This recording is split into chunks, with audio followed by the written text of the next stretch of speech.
tractor कहथन था तेरी का अथी गाड़ी से यदि धान काटुआबे हले एक बाटले सुविधा होल और एक बाटले झंझाट होल काटे घरी सुविधा हो चल झटके काटे चल बांधे घर जो दिकदारी होल ढेका बनाओ और बोले काट देखा बोले देखो बाबा रे बाबा आंसा लग जाते कई दिन से खाली काटते काटते और ढेका बनाते बनाते देखा मतलब खाली क्या खाबो डिशल डिशल है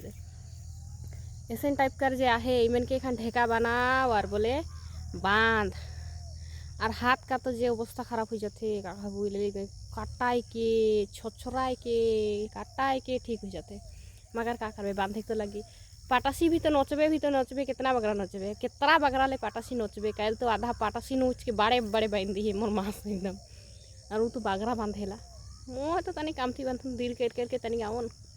और का खाबो पानी वानी बांधना चाहिए और एगो बात बताऊँ तो डेंजर हसबा चापाल पिन के आए रहो नायर में हिटे तो मैं एक फटका का हंसियो लागत रहे इतना जोड़े कि गिरबू एकदम वो दो आहिर से मतलब कि नीचे